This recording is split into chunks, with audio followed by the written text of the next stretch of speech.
Hoje pela manhã, muitas coisas que foram perguntadas dizem respeito aos dons e à atuação do Espírito Santo em nossas igrejas. Até que muitos até indagaram sobre as nossas ordens convencionais, que às vezes limitam em alguns aspectos. Mas eu, na defesa disso, de certa forma, sugiro que vocês, para complementarem aqueles ensinamentos pela manhã, leiam, se puderem, os livros dos nossos pioneiros. Daniel Berg, Gunnar Wingre, que vieram em 1910 para o Brasil, e eles não vieram na intenção de fundar uma igreja pentecostal. Vieram apenas na intenção de expandir o reino, crescer o evangelho. Mas eles haviam passado pelos Estados Unidos, eram suecos. Nos Estados Unidos foram inflamados por um movimento recente daquela época, que os inflamou pelo poder do Espírito Santo. Eles chegaram a Belém, em 1910, e ao misturar-se com alguns membros, contagiou a todos com o poder do Espírito. Daí algumas circunstâncias nos levou até a serem retirados das igrejas que já existiam na época. Eles se reuniram numa residência e você pode descobrir por meio desses livros que narram a história detalhadamente que a Assembleia de Deus nasceu com línguas estranhas. Do primeiro membro ao primeiro obreiro, em todos os contextos, línguas estranhas foi que deu origem ao grande movimento e à nossa grande denominação, que hoje tem mais de 100 anos. Então, quando os nossos líderes convencionais se recusam a tirar do bojo da nossa doutrina algo que nos deu origem, acho que dá para ser entendido. A igreja nasceu com línguas estranhas e batismo com o Espírito Santo. Mas nós vamos descobrir nesse contexto, do texto de hoje, que não são todos que falam línguas, não são todos que são apóstolos, e não são todos que são pastores e profetas, não são todos que interpretam, nem todos têm o dom de curar. Porque Deus fez uma distribuição desses dons, aproveitando a diversidade de pessoas que existe na igreja, capacidade de cada um, né? De acordo com isso aí, o Senhor distribuiu esses dons. E cada um de nós tem um lugar especial no reino de Deus. Não importa então se você fala línguas estranhas ou se você não fala. E eu espero que você venha falar se ainda não está falando. Que você busque e receba. Mas isso não diz respeito à sua salvação. Não diz respeito ao testemunho da sua vida cristã. Não diz respeito à sua esperança de vida eterna. Porque o fruto do Espírito é amor, alegria, paz, longanimidade, benignidade, bondade, fidelidade, mansidão e domínio próprio. E estas são as mais importantes da vida cristã. Mas hoje nós temos esse texto aqui, que vocês já devem ter observado, o apóstolo falando sobre a diversidade. E hoje, aproveitando essa questão da diversidade, e que ao mesmo tempo ele compara com o corpo humano, até porque o corpo humano tem muitos membros, mas é um corpo só. E é essa diversidade que o Senhor aproveitou para fazer a unidade. Então hoje nós já temos implicitamente um tema que é a unidade do corpo de Cristo, ou a unidade da igreja, que nós precisamos ver. Agora observe uma coisa. A igreja de Corinto tinha necessidade, irmãos, estava passando uma crise de comunhão. E ela precisava de correções sobre isso. Então observe que no capítulo 11 o apóstolo Paulo fala sobre a ceia. No capítulo 12 ele fala sobre os dons espirituais. E ainda na sequência do capítulo 12 fala da comunhão e da unidade da igreja. E no capítulo 13 vai falar sobre o amor que a igreja precisa ter e demonstrar que todos os dons espirituais e todas as virtudes que você tem vai precisar desse amor. E é claro, nós estamos aqui para crescer juntos e aprender juntos nessa palavra. E nós vamos então, como sempre, fazer as 3 divisões. Primeira coisa, a igreja do Senhor é composta de diversos membros. Há diversidade de membros no corpo de Cristo. E isso é a coisa mais impressionante e mais linda que o reino de Deus já teve. Nós estamos reunidos aqui com todas as faixas etárias. Nesse contexto de hoje, com a diferença que nós levamos as crianças ali para perto para facilitar. Mas na maioria das vezes estamos juntos com todas as faixas etárias. Jovens, adultos, crianças e velhos e todos. Estamos com todas as categorias sociais, estamos com pessoas que não estudaram quase nada, pessoas que são semi-analfabetos, e temos doutores, mestres, pessoas de todos os níveis sociais, as pessoas mais simples, as pessoas que têm melhores recursos financeiros.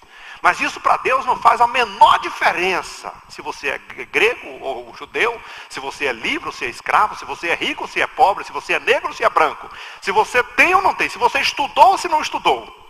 Deus pegou todo esse povo, de diversos grupos sociais, com diversidade de membros, e disse assim: eu vou fazer um negocinho com vocês só para vocês verem. Vou transformá-los em um só. No outro contexto, na outra passagem do texto que nós vamos ver, e acho que isso vai servir de grandes instruções para a nossa vida, que o Senhor aproveitou a diversidade dos membros, juntou-os todos, e Ele deseja, e é claro, isso deve ser uma coisa comum no meio do povo de Deus, deve haver harmonia entre os membros. Harmonia é mais ou menos o que os irmãos fazem com essa música aí. Cada um toca o seu instrumento, mas no final das contas fica tudo juntinho. Cada um faz o seu papel, né? E tem um que bate, outro que sopra, outro que toca, outro que faz, mas no final das contas fica tudo bonitinho. Isso é harmonia. Fica tudo lindo, tudo maravilhoso. E claro, o Senhor, quando planejou a igreja, planejou assim: que haja harmonia entre esses muitos membros do corpo de Cristo que estão sendo inseridos na terra para difundir o reino de Deus. E aí então você vai descobrir que o Senhor distribuiu esses dons, é o terceiro item que nós vamos ver, que na diversidade de dons o Senhor aperfeiçoa os membros. E olha, já vai dar para perceber uma coisa: por isso o Senhor pegou os dons e distribuiu entre as pessoas. E não deu tudo para um só. E distribuiu conforme a capacidade, conforme o coração, conforme a forma que Ele mesmo definiu. Ele escolheu, diz: eu vou distribuir esses dons aqui, mas no final de tudo, é tudo para a edificação da igreja. Queridos, agora vamos imaginar uma coisa. Qual é a outra sociedade que você conhece? Qual é o grupo social que você conhece que consegue congregar juntos? Se você for numa escola, eles colocam os alunos todos na mesma faixa etária, nas mesmas idades, às vezes até com os mesmos níveis sociais. Se você for fazer um clube desse qualquer aí, em qualquer organização, eles acham uma coisa antagônica a qualquer tipo de relacionamento, você ter uma massa tão heterogênea como é a igreja. A igreja do Senhor não faz e não deve fazer acepção de pessoas. A igreja do Senhor não faz distinção entre o grande e o pequeno. A igreja do Senhor não pode haver distinção nem separação entre o rico e o pobre. A igreja do Senhor não pode medir valores entre o presidente da igreja e o porteiro da igreja, o zelador da igreja. A igreja do Senhor só tem uma coisa: você foi comprado pelo mesmo preço, foi pago pelo sangue de Cristo, você vale a mesma coisa, você não tem nem direito a mais e nem direito a menos. Você tem o mesmo valor, porque Jesus morreu por você e morreu por todos aqueles que amam a sua vida. Então todos somos apenas um em Cristo Jesus. O Senhor Jesus não fez isso. Ele disse: a todos quantos o receberam, todo aquele que nele crê. Todas essas expressões da Bíblia Sagrada quer dizer uma coisa: o Senhor busca de todos os campos, de todas as terras, de todas as línguas, de todas as culturas, de todos os credos, de todas as classes sociais, de todos os ambientes que você imaginar. E o Senhor consegue, só Ele consegue. Eu não conseguiria, nenhum dos nossos irmãos aqui conseguiria, os governos do mundo inteiro não conseguem, mas Deus consegue. O reino de Deus tem um diferencial extraordinário de todos os reinos do mundo, porque o nosso Deus consegue pegar esta massa heterogênea,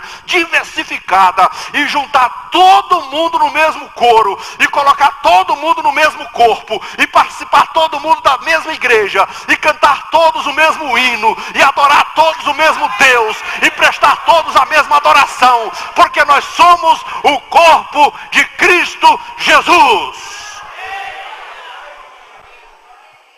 Ninguém, e agora vem um detalhe bem impressionante: já que o Senhor fez tudo isso, eu peço a vocês e oriento, conforme a instrução da Bíblia Sagrada, que ninguém deve desejar ser como o outro, mas cumprir a sua missão.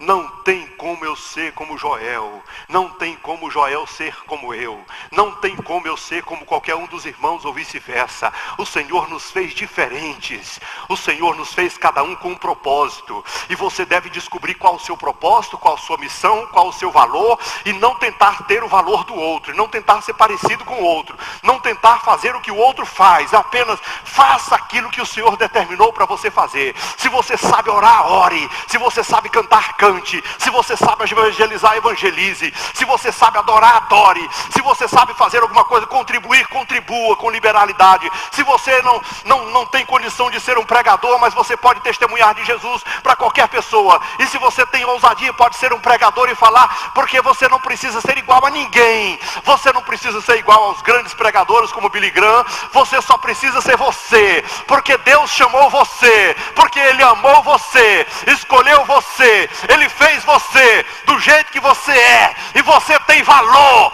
É preciso que você acredite. Você está aqui porque Deus te escolheu, porque Deus te chamou, porque Ele te resgatou das trevas, te trouxe para a sua maravilhosa luz, te arrancou do pecado, te transformou numa nova criatura. Então Ele amou você, Ele escolheu você. Você tem valor para Deus.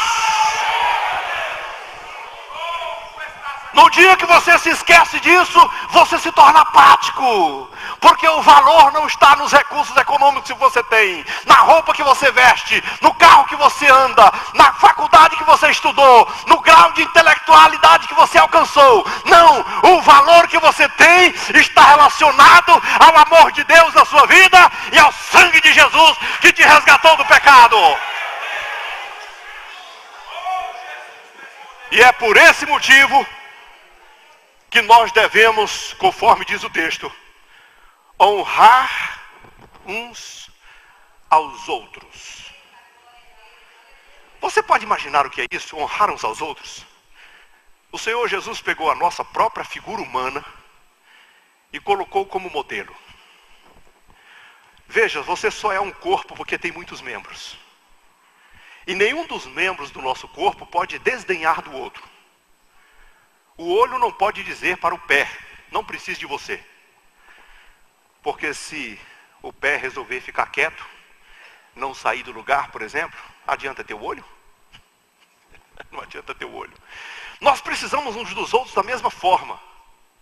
Ninguém pode dizer a um dos nossos corpos, e eu fico impressionado. Eu ouvi uma pessoa comentar uma coisa bem interessante, que se o corpo humano fosse exatamente como o corpo de Cristo é hoje, no que diz respeito à igreja, acho que todos nós estávamos na UTI. Parece que arrancamos os membros do corpo, tapamos os nossos ouvidos, fechamos os nossos olhos e estamos apáticos a tudo aquilo que Deus tem a nos dizer. Nós deixamos de honrar e valorizar uns aos outros, deixamos de nos comprometer com os interesses dos outros, está cada um voltado para si mesmo, como se você fosse apenas uma mão, como se você fosse apenas um braço, como se você fosse apenas uma perna, sendo que na verdade você é um corpo e precisa do seu irmão e honrar ao seu irmão. Porque se você não fizer isso, você deixa um corpo totalmente desequilibrado. Eu vou só dar um exemplo para você. Se uma pessoa chegar aqui na igreja, aqui, andando assim, ó.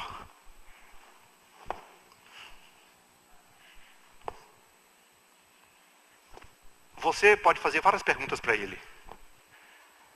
Você foi atropelado? Você quebrou a perna? Você está com a coluna quebrada? Você sofreu alguma lesão muito grave? Mas a resposta pode ser menor do que isso. Não, eu estou apenas com a unha encravada. Por isso a Bíblia diz, e o apóstolo falou, que mesmo aqueles membros que são considerados mais fracos, eles são tão importantes quanto os outros. E é por causa dessa falta de dar importância aos membros fracos que nós deixamos de ser fortes. Porque nós precisamos das unhas também.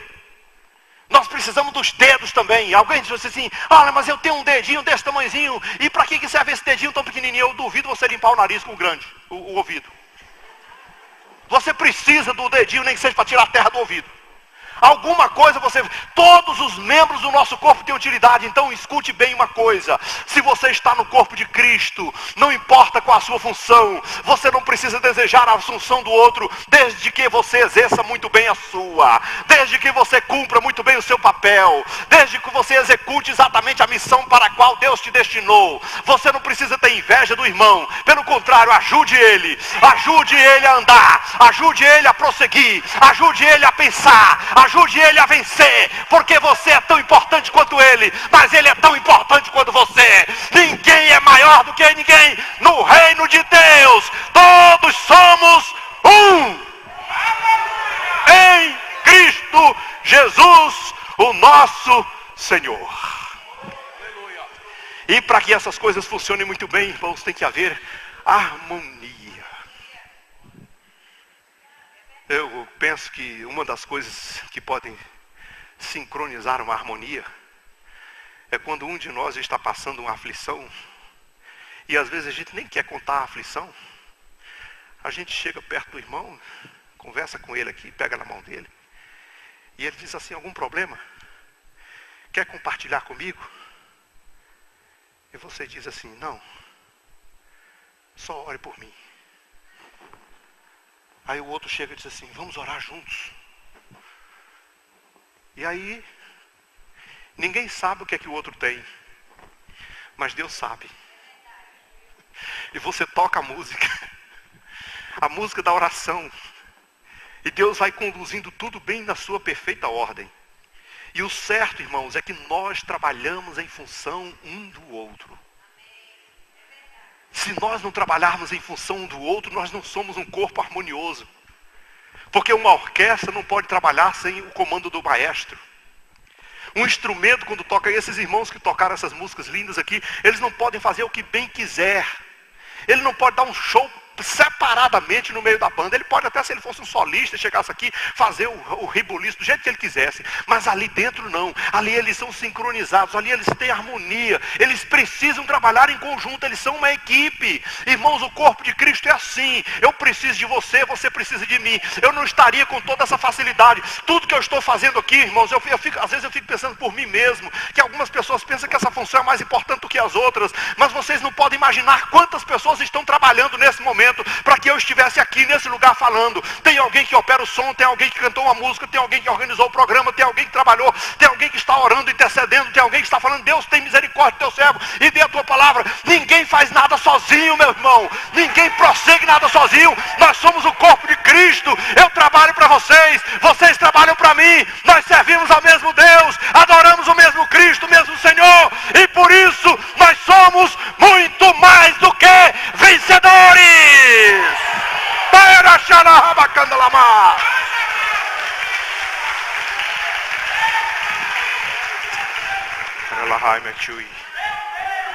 Todos seguimos o mesmo propósito, a mesma missão. Nós não temos um Senhor diferente. Aí então entra o Senhor falando assim: olha, nós temos um Deus. Nós fomos batizados com um Espírito. Nós fomos chamados por o mesmo Senhor. Servimos a um só Senhor. Servimos a um só Deus. Recebemos o mesmo Espírito. Não tem ninguém aqui que tenha um Espírito diferente. Se tiver, está fora do contexto. Se tiver, não funciona nesse. É o peixe fora d'água. Não vai funcionar. Porque nós só funcionamos quando nós seguimos a mesma missão. Temos o mesmo propósito. Por isso que Paulo escreveu aos Filipenses: vocês podem se tornar ainda mais animados. Vocês podem me alegrar ainda mais do que o que vocês já me alegram em servir a Deus. Como Paulo, que nós podemos fazer isso? Pensem a mesma coisa, tenham o mesmo amor, tenham o mesmo ânimo, façam tudo o interesse um pelos dos outros. Ninguém pense que é melhor do que os outros. Cada um atente também para o que é dos outros e não somente para o que é seu. E cada um considere os outros superiores a si mesmo. E assim tenham em vós o mesmo sentimento que houve em Cristo Jesus, o nosso Senhor. Nós somos Ele. Essa coisa que não dá para mudar, meus irmãos, é algo que o cristianismo tem de rico, que não tem como ser diferente.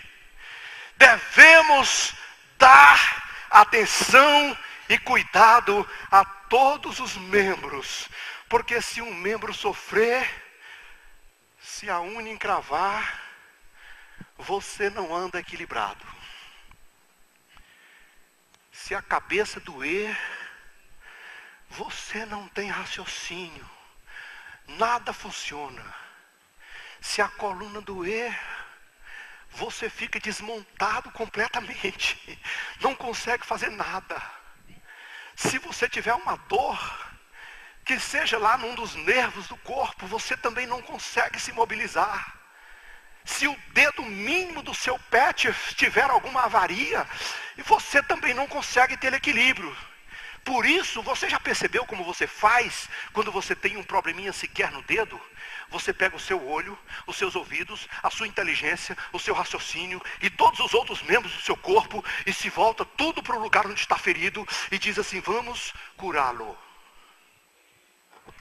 Por que nós não fazemos isso no corpo de Cristo?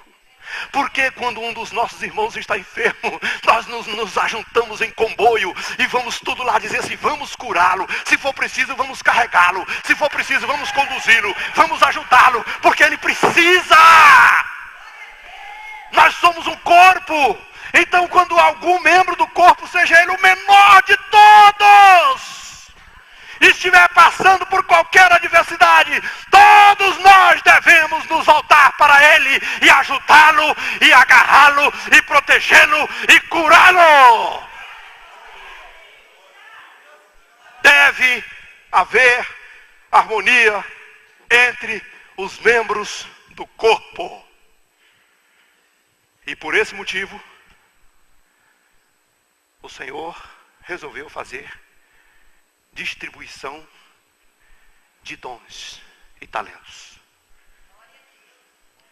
Mas o apóstolo faz uma pergunta. O Senhor deu a muitos. Primeiro o apóstolo. Você sabe o que é um apóstolo? Hoje as pessoas fazem por aí nas igrejas e fazem uma consagração a apóstolo. E alguma coisa os fez pensar que apóstolo é o grau maior no contexto do evangelho. Mas apóstolo é só uma palavra usada para descrever missionário. Apóstolo é a mesma coisa que o enviado. É alguém que foi deslocado da sua terra natal para uma terra estranha a fim de fundar ou estabelecer a igreja. Por isso que é considerado apóstolo aquele que lança, que faz o fundamento. Paulo disse assim, eu lancei o fundamento. Mas veio outro que regou e plantou e fez todo o negócio crescer. E ele disse, claro que primeiro tem que ser o apóstolo. Porque sem apóstolo, ninguém planta igreja.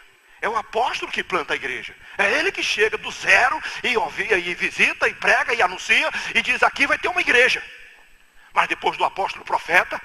Depois do profeta, vamos aqui parafrasear o presbítero, o diácono, o obreiro, o pastor, o dirigente do ciclo de oração, as pessoas que lidam com a escola bíblica dominical, todos os demais vêm depois disso. Aí vem aqueles que têm o dom de curar, vem aqueles que têm o dom de operar maravilhas e vários outros, mas Deus cuidadosamente distribuiu para ninguém ficar batendo no peito. Porque quando você se sente num aperto, você tem que pedir ajuda para alguém. Irmão, me ajude em oração. E eu não sei se você já percebeu, mas tem crente que ora muito mais do que outros. E nem precisa fazer. Você já sabe. E tem mais uma coisa. Os crentes costumam saber quem é o crente que ora. Já está na cara dele. Já está escrito nele. Quer ver aqui, por exemplo? Se eu falar aqui uma palavra-chave para a oração, eu podia falar assim, só Zusa. Aí todo mundo diz assim, é um homem de oração. Está presente na oração. Então, Deus deu a ele essa vocação. E tem crente que ora mais do que o outro. Então, eu tenho certeza que tem muito crente que quando está num aperto, ele sabe que não dá conta de orar. Ele sabe que não ora igual a irmão Zusa, aí ele vai lá. Ora aqui por mim, pelo amor de Deus. Me ajuda aqui, porque eu estou precisando da oração. Por quê? Porque sabe que tem ali o dom da oração. Aí ele diz, por que você mesmo não ora? Eu não sei, irmão. É porque eu sei que o irmão ora mais do que eu. Então no reino de Deus é assim, uns oram mais, outros cantam mais, uns cantam afinado, outros cantam desafinado, uns tocam instrumento, outros não cantam, outros pregam, outros não pregam, outros ensinam, e cada um tem uma diversidade de dons espirituais, uns para curar, outros para... Paulo pergunta assim, por acaso são todo mundo apóstolo? Imagine se todo mundo fosse apóstolo, quem era o pregador? Imagine se todo mundo falasse em língua estranha, quem ia interpretar? Interpretam todos, todos falam em línguas, todos são apóstolos, todos têm o dom de curar. Não! Deus distribuiu para dar harmonia, para você poder depender um do outro, para você pedir ajuda, para você descobrir que você não é a única estrela que brilha. A maior e a única estrela que brilha de verdade é Jesus. Cada um deve seguir sua vocação e executar os seus dons. Cada um, você foi, irmão, o apóstolo Paulo na carta aos Romanos, capítulo 12. O texto é sobre santificação. Mas lá no final do capítulo ele começa a falar sobre dons. Esses dons, que alguns deles são os dons naturais. Ele usa até diz assim, olha, você foi chamado para ensinar. Então se esmere, se dedique, faça o melhor possível. Você foi chamado para liderar, então vá com cuidado. Liderar é com cuidado, é pisando em ovos. Você foi chamado para exercer misericórdia, então faça realmente com amor e misericórdia. Você foi chamado para contribuir, então faça com liberalidade, porque cada um tem a sua função. E Deus usa todos. Todos os membros são importantes. Aqui dessa ponta, de ponta a ponta, não tem ninguém que o Senhor teve o trabalho de morrer na cruz para não ter utilidade alguma. Alguma coisa o Senhor colocou no seu coração para você fazer. E você é importante por causa disso. Porque Ele deu a vida por você. Ele chamou você e Ele colocou dons espirituais na sua vida.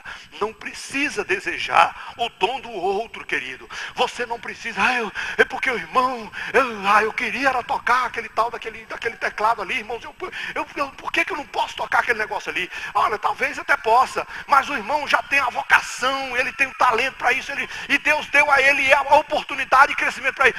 Mas eu queria orar igual a usa, então venha para orar, mas eu não dou conta. Então, meu irmão, se conforme e ora só do tanto que você dá conta e faça aquilo pelo qual o Senhor te chamou. Porque nem todo mundo foi pregador, nem todo mundo é cantor, nem todo mundo tem o dom de curar, nem todos operam maravilha, e nem todos falam em línguas estranhas, e muito menos, nem todos interpretam.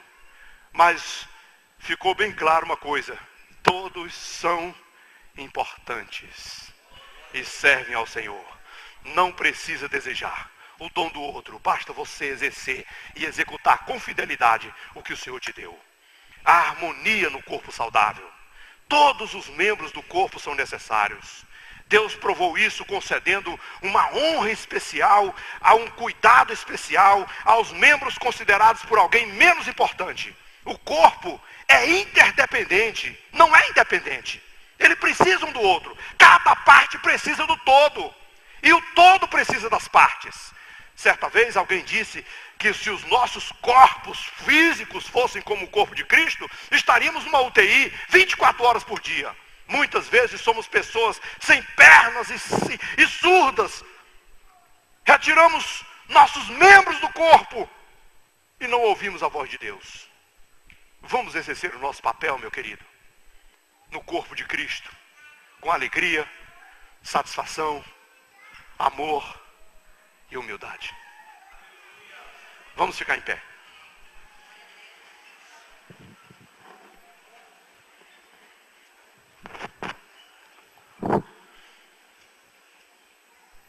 Se alguém estiver fora do corpo, chega mais. Vamos orar juntos.